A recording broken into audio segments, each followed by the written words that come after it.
So chapter 6 discussion questions. Number 1 is going to Emily. It says, the figure below shows 4 blocks arranged on a board. The board will be lifted by its right end until the blocks begin to slide down it, much like we did in the lab. The blocks are made of the same material, and their masses are blah, blah, blah. In which order, left to right, should the blocks be placed for them to begin sliding at the smallest possible angle between the board and the horizontal?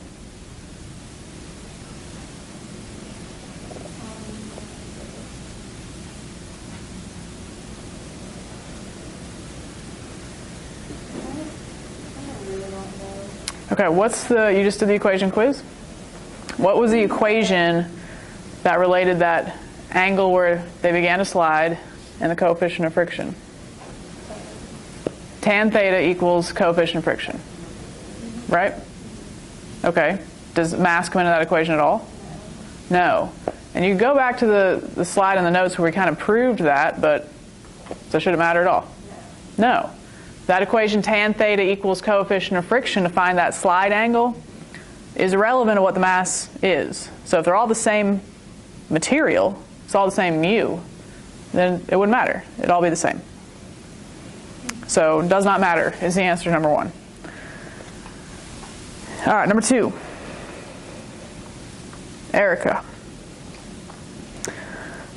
Okay, so we're going to have a couple of questions about like a box, and we're going to talk about how, like, if we increase one force, how do other forces change, which we had done already in chapter 5, but this time in chapter 6 we're going to include friction. So we kind of ignored friction in chapter 5, but we will need to consider friction for these next couple of questions. Okay, so in the picture below, force F1 of magnitude 10 newtons is applied to a box on the floor, but the box does not slide. Then, as the magnitude of vertical force F2 is increased from 0, do the following: increase, decrease, or stay the same. So let me just quickly sketch it. Maybe? Yes. Good job, pen.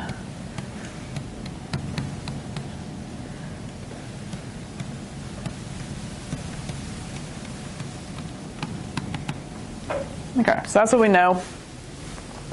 So the first one, Erica says the magnitude of the frictional force on the box.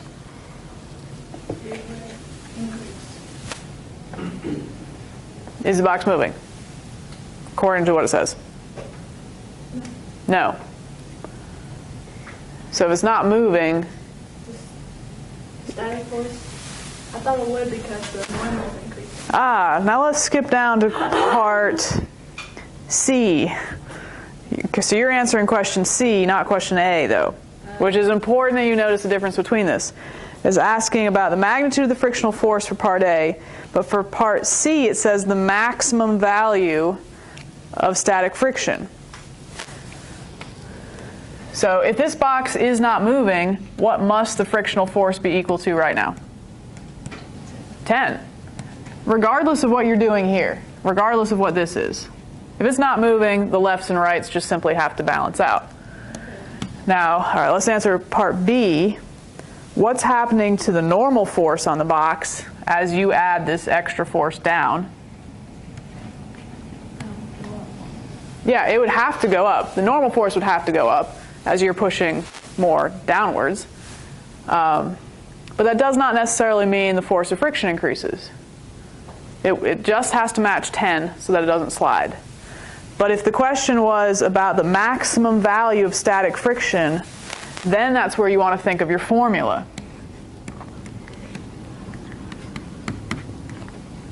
And since your last answer was increasing, then that one would be increasing. But be careful not to confuse those questions. D, does the box eventually slide? Because force 1 doesn't change. Yeah, no. Force 1's not changing. The maximum value of static friction is only getting larger anyway, and force 1's not changing, so there's no reason for it to slide given the information we're given. All right, number 3. It says you press an apple crate against a wall so hard the crate cannot slide down the wall. and this one's going to Daniel. I'll just pretend this is my apple crate. Okay, so I'm pushing this against the wall. It doesn't slide down the wall. A, what's the direction of the static frictional force on the crate from the wall? Up. Yeah, it's got to be up, because weight wants to pull it down, so friction has to be up. B, what's the direction of the normal force on the crate from the wall? I guess up. Straight up? Like horizontal. Yeah, out towards you guys. It's from the surface itself, away from that surface. Okay, so I'm trying to push it into the wall. The wall is trying to resist, push it against me. So the normal force is out. Now, if I increase my push, what happens to the following values? If I push even harder, is the static frictional force going to change? No, because it's only opposing what right now? You said the frictional force was up, so what is it opposing? What is down?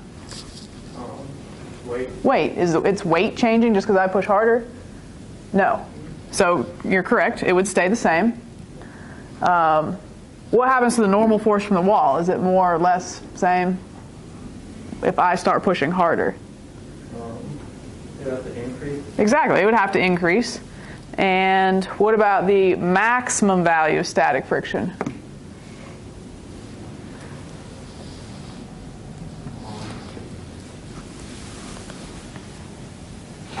I guess increase. Exactly. It would increase too because it's based off of n, and if n's increasing, then that maximum value is increasing. Doesn't mean I've reached the maximum value, but the maximum value will be higher. All right, number 4. All right. This is box on an incline. Does it have a picture?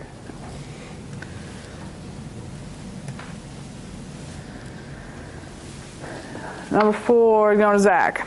It says a box is on a ramp that's at an angle of theta to the horizontal. As theta is increased from 0, but before the box slips, the following increase, decrease remain the same. So you've got your box. Here's theta. This is getting larger. Of course, you could draw in your weight components if you wanted to.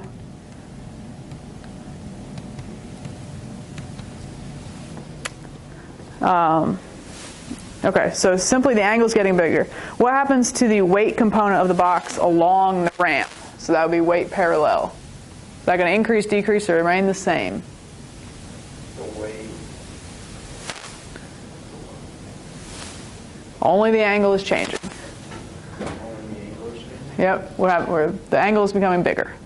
It's getting bigger. Yeah. And the weight.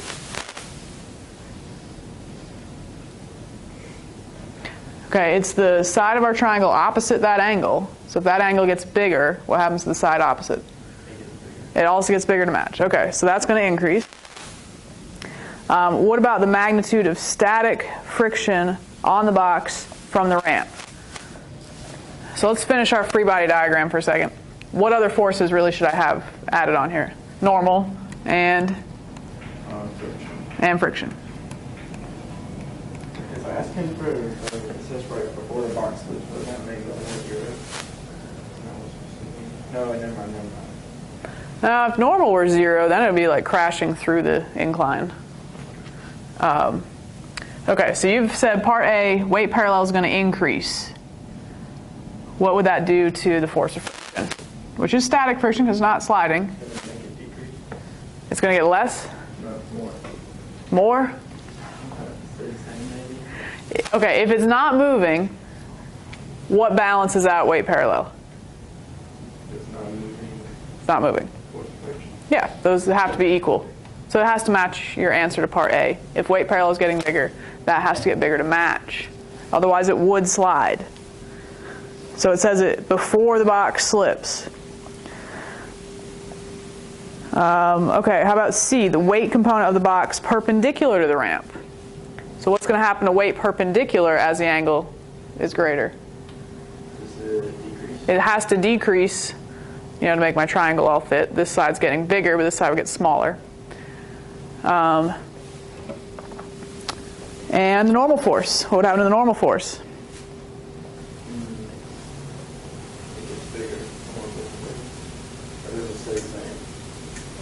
The weight stays the same, but weight parallel and weight perpendicular are changing. You just said weight perpendicular gets smaller. And it must equal the normal force because we're on a ramp, so we've got to use a perpendicular component. So it would also decrease. All right, and then what about the maximum value? Not to be confused when I asked you about the force of static friction, but the maximum value of static friction. How is that going to change as my angle changes? Friction's fun. Is it going to, does it have to increase because normal force is decreasing? Oh, it's related though. It's based off of mu and n. So you are right that normal force is decreasing, but you simply plug in a smaller number here, and that's going to give you a smaller number for the maximum. Mu doesn't change. Is mu affected by the angle? No, it's just a constant value based on what materials you have. But if you said the normal force is decreasing because you said weight perpendicular is decreasing because the angle is increasing, then the force of static friction maximum must decrease. These are good questions. Lots of specifics. Like, just make sure you're reading it slowly, carefully, so you're not answering a question you think you're supposed to be answering, but it should be the other. Okay, number 5, which is going to be similar. Brandon. All right, we got another box on a ramp. In fact, let's use our same picture.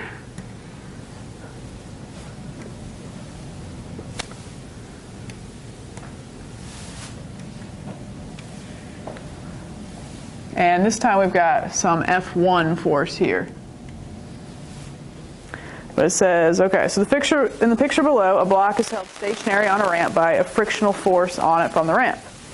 A force F is directed up the ramp and then applied to the block gradually and increased in magnitude from 0.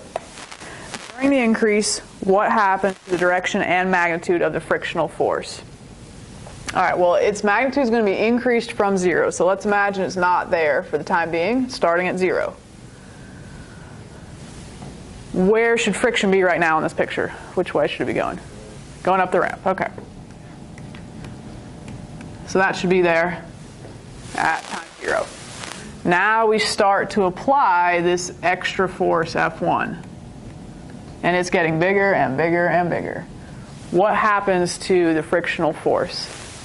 First it gets smaller in magnitude and then it goes the other way once the friction or the force would have pushed it up the ramp. Very good. It's going to get smaller because it's unnecessary. It's becoming more unnecessary to balance out weight parallel. So it's going to decrease first.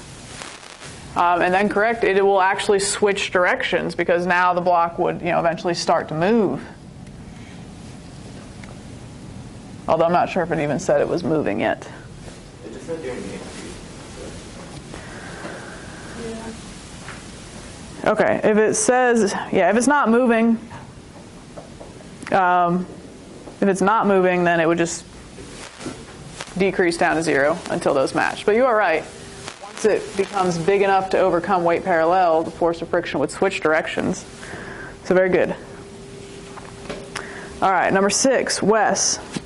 Same question, but this time the force F1 is down the incline. So let me erase my free body diagram again. Okay, so if no external forces are applied right now, friction would be up the incline. But what will happen to friction, Wes, as I slowly apply some added force this way?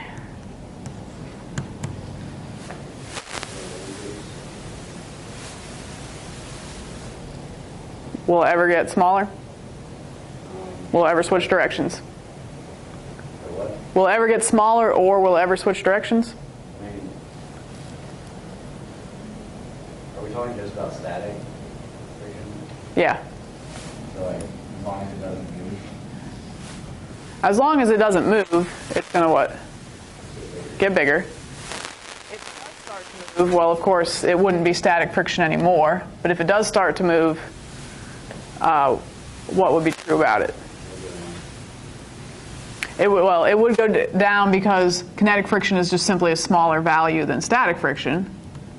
But then you just kind of be stuck at that constant value of whatever, mu times n is.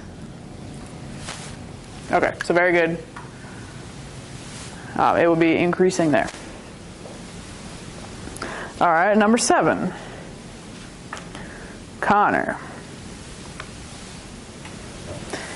All right, now we're back to flat ground for a second.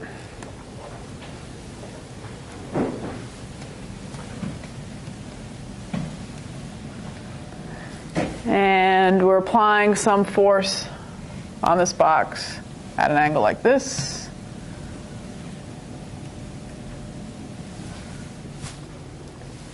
So number 7. So the picture below, if the angle of force F on the stationary box is increased, do the following increase, decrease, or remain the same? Okay, so if this angle is increasing, meaning, it's coming down here, what happens to Fx, the horizontal component of that force? Good, it would decrease. Fx would decrease. What happens to the force of static friction, which would have to be to the left if it's not moving?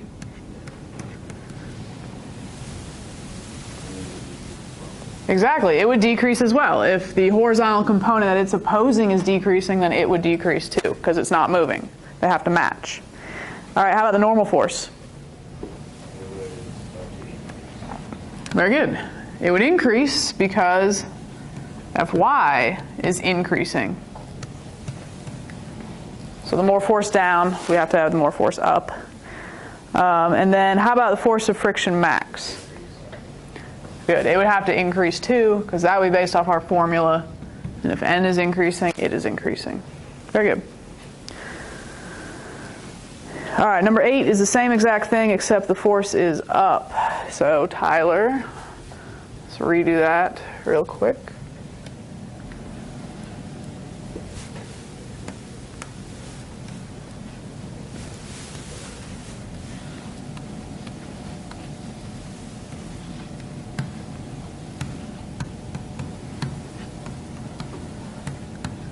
Okay, so this is what's going on with our box.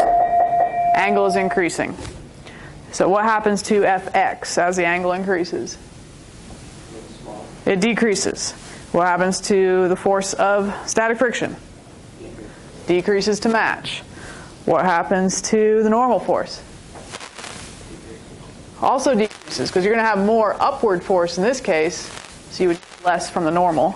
And then lastly, the maximum of static friction. It would decrease, because that's based off our formula, and you just said that was decreasing. Very good. Okay, now some circular problems. Number 9.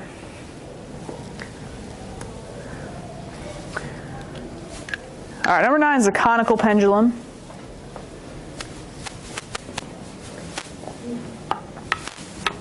This one's going to Thomas. So this wasn't really my conical pendulum, but we're imagining something like this. Okay, so moving in a circle.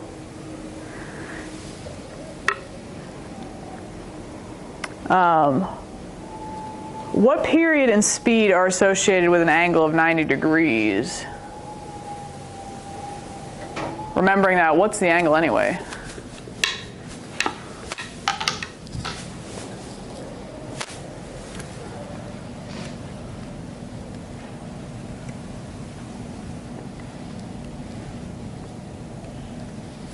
This is like sweeping out some kind of circle.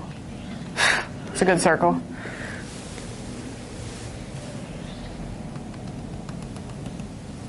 The angle was here. So if this angle is 90 degrees, do you think as the angle it would increase, do you need to go faster or slower to make that happen? You need to go faster. Maybe just kind of think about doing that. You have to get it moving it faster to get it going faster, a little more force. Is it possible to have this pendulum over here at 90 degrees with the only force being the tension in the string? Think about a free body diagram. What else would have to be there? Wait. Well, look at this free body diagram. According to these forces, we got a downward force and an inward force. That would make sense since it's moving in a circle. What should be happening to this object? It should be falling. Is it possible to swing it at an angle of 90 degrees anyway? I mean, is it physically possible to do that? Okay, that's a good one. If the weight was 0, if this was a massless mass, and I guess I just had the string, which was probably massless too. So, no, it's not even possible to do it.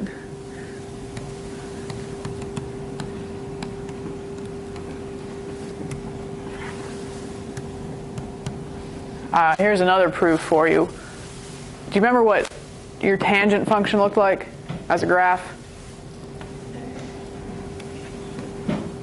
Then it peaked at 90. Yeah. Oh, that's 0. Yeah. It never really gets to 90. It's just getting greater and greater and greater and greater and greater. So essentially the answer to this question would be what? Infinity. If we reached infinite speeds, theoretically we could do that at angle 0, or at angle 90, I mean. And then what period would be associated with that? Well, period is 2 pi r over v. So what's essentially anything divided by infinity?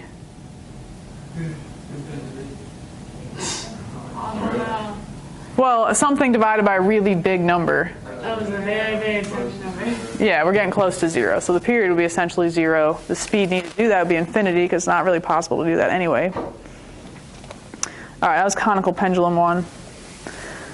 Okay, another circular one.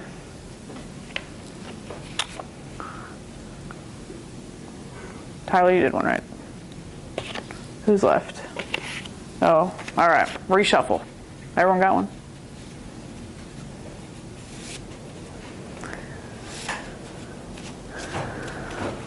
All right, Zach, this one's back to you.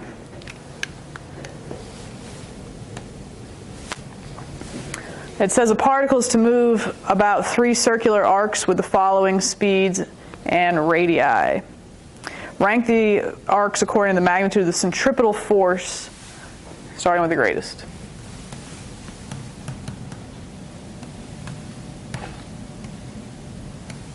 So they're giving you speeds and radii. You essentially just kind of keep plugging them in and see which gives you the biggest value, assuming the mass would be the same mass for each thing. I don't know. Is it 1, 2, 3?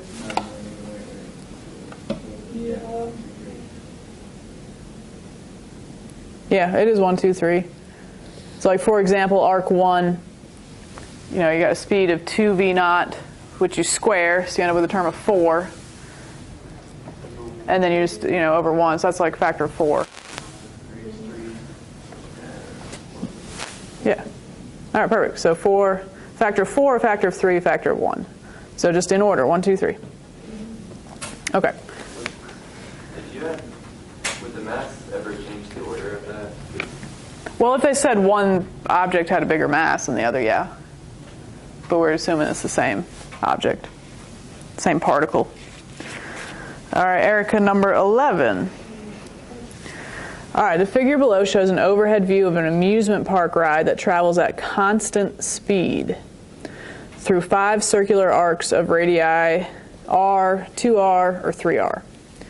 Rank the arcs according to the magnitude of the centripetal force acting on a rider while traveling in the arcs greatest first.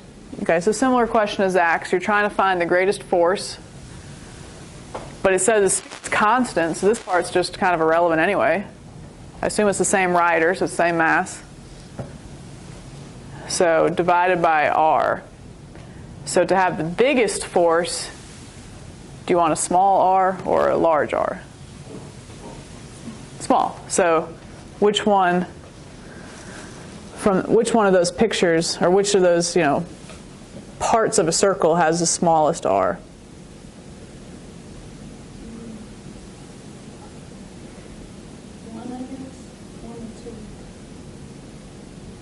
Like a, let's see if I can. That's gonna make the smallest radius? Yeah, the smallest radius. I know they're not complete circles, but pretending they were.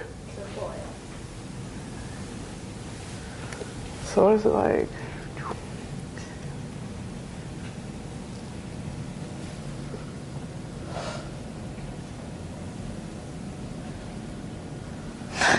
Okay, that's pretty bad. Something like that. All right, so which one is the smallest? Smallest radius. Yeah.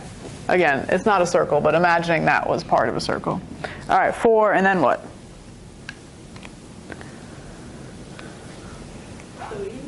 3, and then what? Stand between 1 and 2. I can't tell. Well, they're actually tied, so 2 would have been like a circle like that.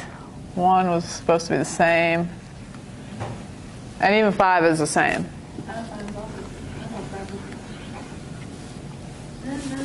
Yes? No? Yeah, that makes sense. Sort of. Okay. Even though they're parts of a circle, the circle they would make up would be the same size for 1, 2, and 5. All right, number 12. Back to Brandon. Okay, so you got that picture at the top right. Shows a section of a circular space station that rotates about its center as to give an apparent weight to the crew. And which we remember apparent weight was really the same as what often in roller coaster type problems or elevator type problems. It's the same as solving for the what?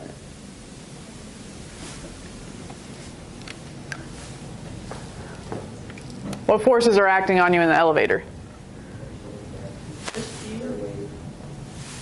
Brandon. The weight, normal force. So if I say what's the apparent weight, they're asking you to solve for what? The normal force. Okay. So there's you. And this is interesting. Interesting way to sort of create the feeling of weight in space is to have a spinning space station. Because, of course, there would have to be a centripetal force on you, which would have to be the normal force. Okay. So one of the crew is shown at the outer wall of the station, which has velocity vs. A, if the astronaut moves to a point closer to the center of the station, say by taking an elevator, does his apparent weight increase, decrease, or remain the same? Why do you say that? So he takes an elevator. Now he's here. But the whole thing is spinning. Like so.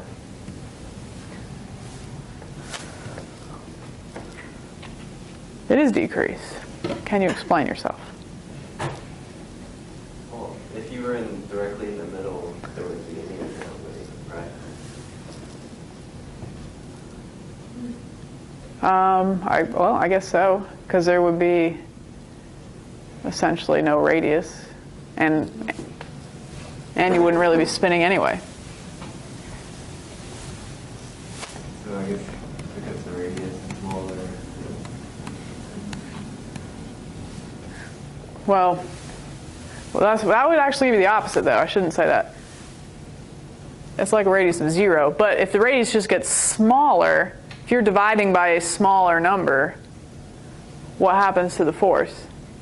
It would increase. It would increase. So the velocity what I guess is the same about these two people? It's not their velocities. It's not their radii. What's another physics term we have learned here? Their mass is the same. What else? Moving around in a circle. What's the same for each of them? Nope. They're going to have different forces on them, and they're going to feel different weights at different spots. Yes, t, their period. They actually would have the same period. They would get back to this spot, or here, all the way around, in the same amount of time.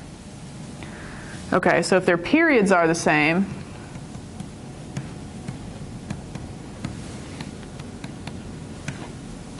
maybe call it 2 and 2,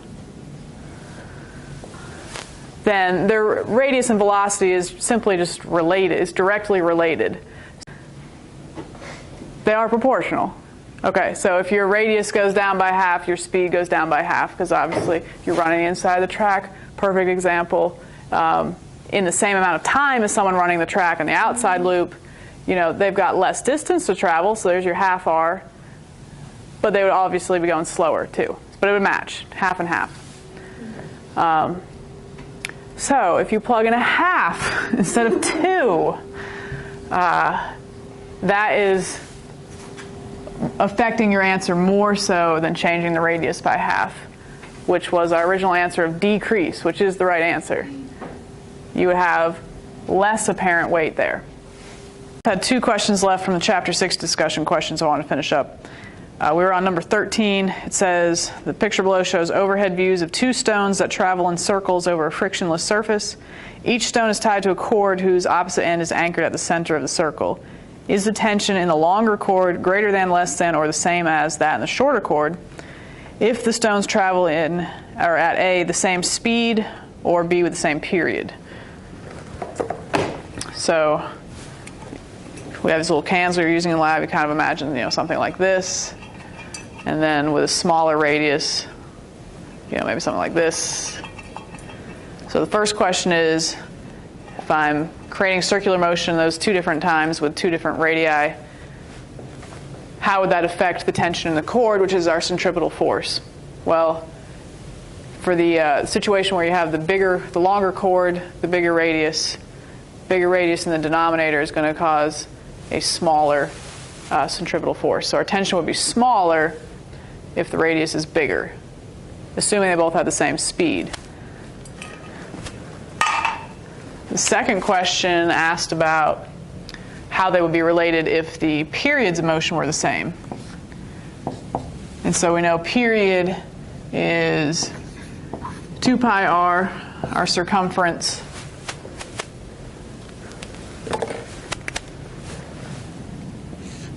so we know period is 2 pi r, which is our circumference over our speed.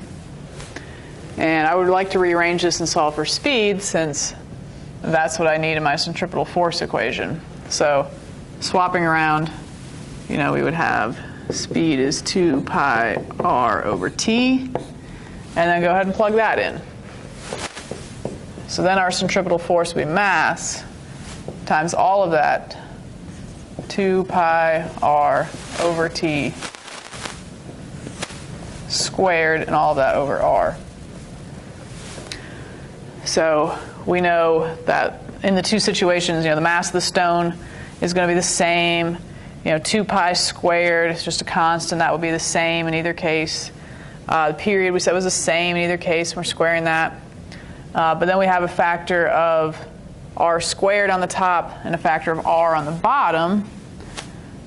So all we need to realize is that it's going to be related to just the radius. So if we have r squared on the top, r on the bottom, that would cancel out, leaving us just r. So the centripetal force would increase with radius in this case if the periods were the same.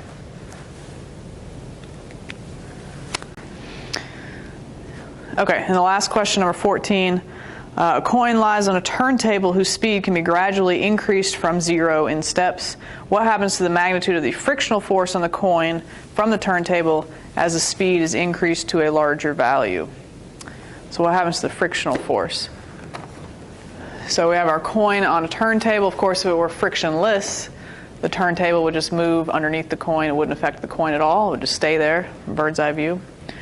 But if friction is involved, that would be the centripetal force necessary to keep the coin moving in a circle. So as the speed increases of our turntable, we're going to need more and more centripetal force to keep that coin moving in a circle, so the frictional force would increase. Eventually, though, if the turntable just keep going, getting faster and faster and faster and faster and faster, eventually we would exceed the force needed that we could obtain from static friction. Static friction has a maximum value. So once that force was exceeded, once we exceeded the needed force, there would be a dip in the frictional force because it would drop back down to the force of kinetic friction, which would be a constant set value that would remain, but it wouldn't be enough to keep the coin in a circle, so it would sort of spiral outwards. The end of chapter 6.